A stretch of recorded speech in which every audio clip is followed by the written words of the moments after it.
Visible depuis les plages océanes, point de repère pour les bateaux de passage, le wharf de la Saly a toujours suscité un vif intérêt. Et s'il alimente bon nombre de conversations depuis sa construction en 1973, c'est surtout parce qu'il constitue l'élément le plus visible du système d'assainissement du bassin d'Arcachon. Le wharf permet en effet de restituer à l'océan toute l'eau utilisée par les habitants du bassin dans l'état le plus acceptable possible pour le milieu naturel. Depuis 1964, le CIBA a mis en place un important réseau de plus de 1000 km de canalisation permettant de tendre vers son objectif initial et fondamental, zéro rejet d'eau usée à l'intérieur du bassin.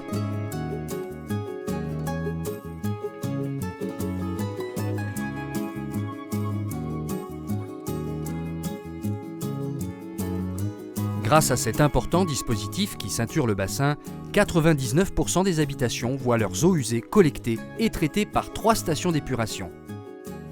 La Teste de Buch, Biganos et Cazaux. L'usine Smurfit Kappa, cellulose du pin de Biganos, dispose de sa propre station d'épuration pour traiter ses eaux usées avant de les envoyer également dans le wharf. Chaque jour, le wharf restitue à l'océan plus de 60 000 m3 d'eau épurée provenant pour moitié des 10 communes du bassin. Ici, comme partout ailleurs, les particuliers, les entreprises et les services publics consomment de l'eau, la salissent et la rejettent. La plupart de nos activités quotidiennes génèrent d'importantes quantités d'effluents d'eau usée. Matières organiques, graisses et produits chimiques divers sont autant de pollutions qui menacent notre environnement. Sans assainissement, nos rejets d'eau usée provoqueraient un profond déséquilibre dans le milieu naturel avec des effets parfois irréversibles sur la faune, la flore et notre propre santé. La loi impose donc à tous les bâtiments de rejeter leurs eaux usées dans le réseau d'assainissement public. Pour des raisons de sécurité, seules les eaux usées doivent transiter par ce réseau. L'eau qui s'écoule des gouttières ou des terrasses par temps de pluie doit être rejetée dans un réseau spécifique, séparé du réseau d'eau usée et évacuée, à chaque fois que cela est possible, par infiltration dans le sol. Depuis 1973, chaque commune est équipée d'un système de canalisation pour acheminer les eaux usées des habitations vers le collecteur principal, ceinturant l'ensemble du bassin et reliant les communes entre elles. La plupart du temps, les eaux circulent par gravité en suivant la pente naturelle des canalisations. Mais le faible relief du bassin est une contrainte de taille. Des petits coups de pouce sont donc parfois nécessaires. Des postes de pompage, répartis régulièrement sur le réseau, pompent l'eau et la relèvent à un point légèrement plus élevé pour lui redonner l'élan nécessaire pour faciliter son écoulement.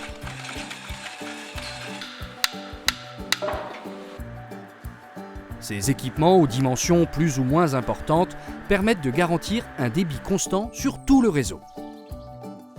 Au total, c'est plus de 400 installations de ce type qui ponctuent les 65 km du réseau de collecte. Pour absorber des variations de débit importantes, le réseau est équipé de plusieurs bassins de sécurité d'une capacité totale de 250 000 m3. Ces bassins agissent comme des tampons qui sécurisent le réseau en évitant des engorgements dans les canalisations. Les eaux usées, ainsi collectées, sont acheminées via le collecteur principal vers une station d'épuration comme celle de Biganos.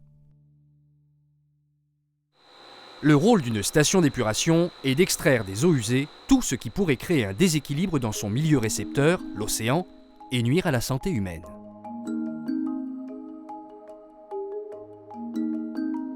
Plusieurs étapes sont donc nécessaires pour dépolluer l'eau.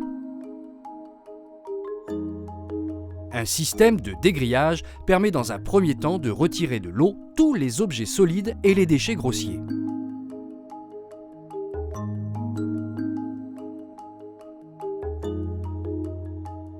Pour compléter ce pré-traitement, l'eau est ensuite débarrassée du sable, de la graisse et de la matière organique qu'elle contient.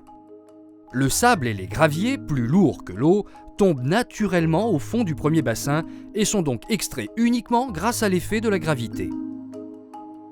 Les huiles et les graisses, qui elles sont moins denses que l'eau, sont extraites en raclant la surface de l'eau. Les petites particules de matière organique en suspension sont récupérées par décantation. Pour accélérer ce phénomène, on injecte au préalable des réactifs chimiques dans l'eau pour forcer les minuscules particules à s'attirer et se regrouper en paquets plus gros et plus lourds. Les flocs, ainsi formés, tombent naturellement sous l'effet de leur poids. Ces boues sont alors évacuées vers une unité de traitement dédiée. Enfin, une étape de filtration biologique supprime toute la pollution organique dissoute dans l'eau. Dans ces 6 gigantesques bassins, l'eau circule du bas vers le haut en traversant une couche de billes d'argile, la biolite. Cette étape est dite biologique car ici ce sont les bactéries qui sont à l'œuvre. Fixées sur la biolite, elles éliminent la matière organique en s'en nourrissant. L'eau est alors désinfectée par ultraviolet pour détruire tous les germes et tous les microbes qui pourraient rendre malade. Cette eau saine peut alors être rejetée dans l'océan sans risque pour les humains et l'écosystème.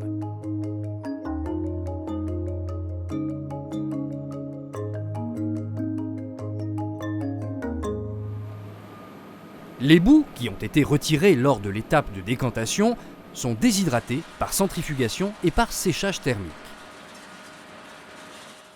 Près de 3500 tonnes de boue sont ainsi produites par an. Exemptes de métaux lourds, ces boues peuvent alors être utilisées dans l'agriculture par compostage ou par épandage. Tous les ouvrages de traitement sont couverts et ventilés afin d'être désodorisés. Les molécules odorantes sont détruites par lavage physico-chimique. In my dreams of tomorrow, there's a place I wanna go. Le bassin d'Arcachon est un patrimoine naturel exceptionnel, unique et fragile, à protéger et à surveiller. Les exigences économiques du bassin sont très liées à la qualité de l'eau de cette petite mer intérieure.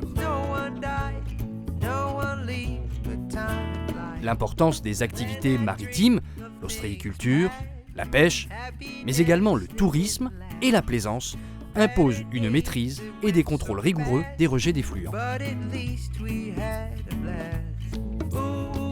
De nombreux prélèvements sont donc régulièrement effectués en différents points du bassin et sur les plages océanes pour veiller au maintien de la bonne qualité des eaux.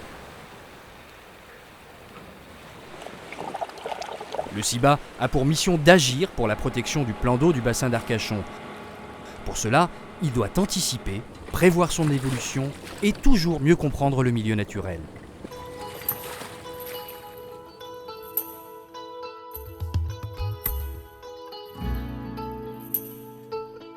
L'eau du bassin d'Arcachon constitue un lien unique entre tous ses habitants.